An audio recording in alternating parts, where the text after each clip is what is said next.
Well, hi everyone. This is Karine from Karine's VSG, and this is my fourth day after plastic surgery. I am still in, I would say, medium pain. Uh, the first 2 days were terrible. I could hardly move at all, and getting up, I had to have help. So I was lucky my husband was there the first day. As you can see, I've got junk all over. My husband was home the first day after plastics, and so I'll take those off. So anyway, he was here to take care of me. Sorry I'm wobbling so much. I'm holding this instead of putting it on the tripod. So, what should I say? Okay, so I had a penictillectomy and an abdominoplasty where they sewed the muscles together on my mid trunk and then took all of the skin off of my bottom trunk. So I have no more skin hanging over my bottom, which is good. And pardon my looks. I took a shower yesterday or last night, but I was it was such a traumatic thing for my body. I just shook afterwards, so I didn't even get my hair combed. So anyway, we've just been laying around today, letting it be what it is, and trying to get better. I did get some beautiful flowers from my daughter and one of my friends from a church, one of our churches. And so I have those here to look at. Beautiful yellow roses. They know I like yellow roses, evidently. And so, but as far as eating, I've had a hard time eating. And today was the first day I had a bowel movement. And I noticed that my blood pressure, or my blood beats per minute on my watch was really high for me. Usually my beats per minute are like 54, 55, something like that. It's up to 96. So I'm not sure if that's a combination of everything that's been going on with my body. It's healing or what. But I did go to the bathroom and that helped a little bit. I just went again. So that I had a bowel movement twice today, which I'm glad of because it had been 4 days since I had a bowel movement. And I was kind of worried about that. But, and then the food I've been eating, this morning I actually got what I thought seemed to me like acid reflux. I mean, it's just something I ate just didn't agree with me, and I don't even know what it was, but I'm just going to eat real bland stuff. I've been eating bland applesauce, unsweetened applesauce, and then I had some crackers, but I don't know. I'm just not in the mood to eat. I kind of feel like I have a fever, but I don't. My temperature is normal, but I just kind of feel that way. And I'm not sure if that's all from the surgery, my body's just healing or what. But the two drains on both sides, the left side is more irritated than the right side. And I think that's because I've been laying on this couch with my left side to this back wall. And I slept on this couch for the first 3 nights. Last night I slept in our bed for the first time. And we have a bed that has the head rises and the feet rise. So I raised that up so I could sleep. And I did sleep pretty good last night.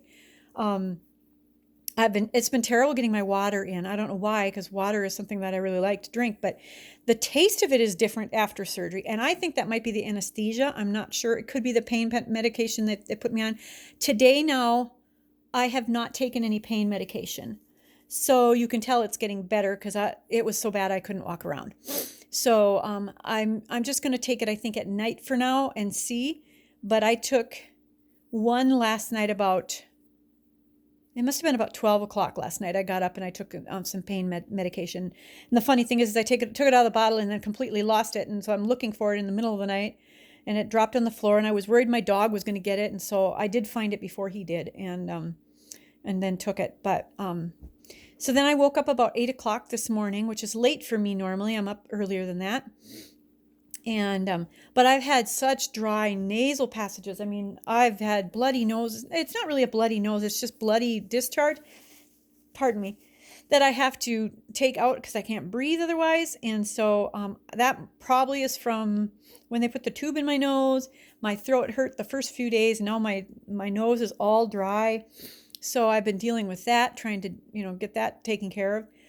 And so there's some other things. As far as my scar, my sister came yesterday. My sister's a home health aide or CPN or CNA or something like that. Anyway, so she works in an industry. And so she came over last night to help me take a bath or shower, I mean. And so she then repacked she put all my new patches back on. and she says it looks pretty good. But the belly button is sore, which, yeah, it's going to be sore. They've moved it. But this up here, I mean, everything was like really, really hard. So I guess that's normal. And the drains have been draining pretty good. My husband has been measuring it every morning and in the evening. Now, we didn't do it this morning because we emptied it last night before I went to bed, and it wasn't hardly filled, but they're filling up now. So they're still, and I have to milk the hoses so that I can keep them going, and they're still, oh, this one is kind of getting flaccid. So yeah, so I don't know if you can see, but there's my bottles. I want to drop you guys. Okay, so there's my 2 drains right there.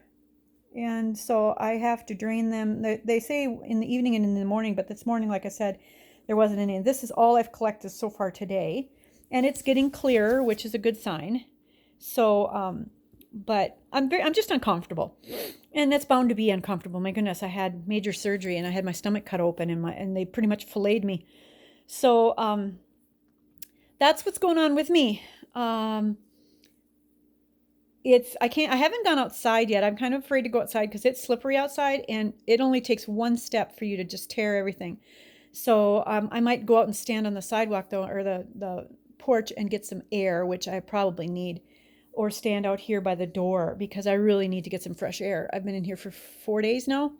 Let's see, Wednesday, Thursday, Friday, Saturday. Yeah, so I came home Wednesday morning from Duluth. So anyway, but I'm doing okay. I'm walking around better today. I mean, getting up and down doesn't hurt like it did. Oh, it just hurt so bad when I would get up. It'd be just like this whole burning sensation across my stomach. And that pretty much has gotten much better. I can move and get up by myself and move around a lot more. So that's good. So I've been trying to do that a little and walk around here, but leaning over and getting anything off a counter or getting anything, washing my hands, even leaning over a sink, it hurts. So I'm very cautious when I do anything, but it is what it is. And I went and looked in the mirror just now. I was actually pulling my pants up after going to the bathroom, and it's amazing to me that flesh is gone. It's been with me for so long because my first baby was born in 1983. So I was 21. Yeah, I was 21 when she was born. I just turned 21. And I was 5'2". She was 9 pounds, 6.5 ounces, and she was all out here. So I've had a pouch there since that child was born. So it is odd to not see it there anymore because I've had it for 37 years. And it just got worse with the other 2 children I had. So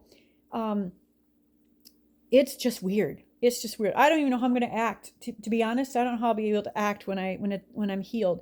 Now they say the swelling can go down from now, like in 2 months to 6 months. So I have no illusions that this is going to be a quick healing thing, and that's probably a good thing for me.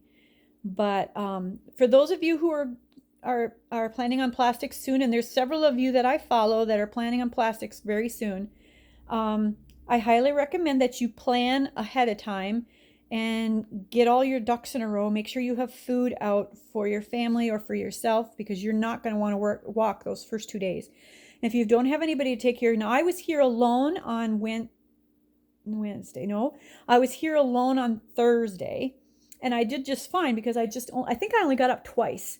And during the day, I just laid on the couch. There was no reason not to, and so I got up to have lunch. My husband had taken out some chicken noodle soup, so I just warmed that up, and I ate maybe 5 tablespoons of that, mostly the liquid part of it. And so I just got up to go have lunch, and I think I got up once to go to the bathroom. So I was alone all day. And then Liz and the girls came that evening, and then Mary Jo, I think she came Thursday also. But she knocked on the door, but I couldn't answer the door because I couldn't get up. There was no way I could get up fast enough to answer her. So thankfully, she thought to call me on the phone. And so then I said, oh yeah, just come in. The doors are unlocked. Just come on in. So then she came in and visited with me, and I was very appreciative of that. So it was kind of nice. And then right after shortly after she got there, Lucky got home. So I did pretty good considering I was alone after surgery. So But it wasn't, I wasn't even really scared about it. I just trusted that everything would be fine. And and it was. So but it's going to take a long time to heal. I'm glad though that I'm getting up and around more and that things are moving a little bit better. And so it's looking good. So I might be over that really painful hump, I'm hoping. And so for those of you who are doing it though, please plan ahead. Make sure that if you don't think you can be by yourself, that you have somebody that can help you get up out of the chair, get up out of bed, whatever it is. Make sure you have food already prepared so that it's just a quick warm up if you're here by yourself. Or even if you're not. I also made a great big meatloaf for my husband so that he didn't have to really worry about what he was going to eat. And so he's been warming that up with some sweet potatoes and eating that for his lunch and his dinner. And then make sure you have lots of liquids. Make sure you have your water near you. So it's hurt. It hurts. I'll tell you, it's not a cakewalk. It hurts.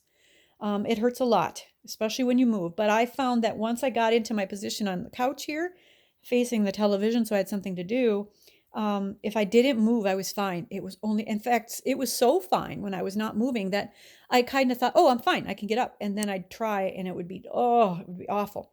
So make sure that you have a chair handy so that you can grab onto a chair or something to stabilize yourself as you're getting up. I've noticed that helps a lot. My husband pulled a chair over so that I could get out of the couch here. And luckily I'm not very high up on this couch. This is a very little couch. And so it's easy to get up. But yeah, just make sure that you have that. And then make sure you have loose fitting clothes. And I had not worn a bra. I've not worn a bra. But when they put these bulbs on me, they have little tips on them that you dump them out with. And those things were poking into my breasts. And so I actually went and put a tank top on so that there was fabric between me and those things because it was scratching me and it was hurting. But if I tried to move it down, they didn't want it down further. They want it up by your heart, I guess. I guess that's why they do that. But my sister had 2 C-sections, so she knew exactly what I was feeling on the bottom part. She'd never had the muscle repair, but she knew what that was like. And so she made sure that I had that in the right place. And she was very helpful. I was very thankful for her coming over and helping me out that day. It only took a few minutes, but it was a blessing for me because if I'd had somebody else come in here, I would have had to, it would have been embarrassing. So she was really good to come in and do that for me. So anyway, that's how I'm doing. All right. And I'll be praying for those of you who are getting ready for plastics or are preparing for plastics. And Kimberly H., I wanted to tell you that, I'm on your side. I don't like this idea that insurance companies can tell us what we can and cannot do. If you've already been through the counseling, which I did for 8 months before my VSG, if you've already gone through the counseling, you have that information. They should not have to make you do it again. So I definitely would find another doctor, especially because it sounded like your doctor did not want to reach out to you at all and help you. That bothered me a lot, that he was not going to help you. And so every doctor I've had has gone over and above to help me get my process through. And so I felt really bad for you. So you just keep fighting for yourself. And if you don't advocate for yourself, nobody will. So I want you to know that I'm praying for you and that I hope you find just the right surgeon for yourself because it's hard. This whole thing is not easy. And the easiest thing for me to do would have been just stay the way things are, to stay the way things were. Overweight, fat, uncomfortable, miserable. And if you don't advocate for yourself, nobody else will do it for you. So you have to stand up for yourself and you have to insist. That's what I did with my surgery here. They tried to change it into January so that I would have to pay my deductible all again. And I said, no, that's not happening. You told me I could get in by the end of the year and I wanted the end of the year. And literally it was the last day of the year they got me in. So, but I had to say, nope, you told me. And you're not going, and it's not going to cost me this extra $3,000. You told me it was going to cost me $3,275, and that's what I'm paying because I have to get a loan for this. And so they did squeeze me in. Sometimes you just have to fight for yourself, though. They just don't understand how important it is for you. So Kimberly, I'm on your side. I hope you find a good surgeon. Keep looking around. And you know what? If they said to me, like, if they said to me, I would like you to do a month's worth of pre-surgery stuff, I would do it. Just to ease their minds, your mind, refresh your memory on things. I would say, yeah, sure, I'll do it for a month. But that's it. Not 8 months or 6 months like they normally ask. A month.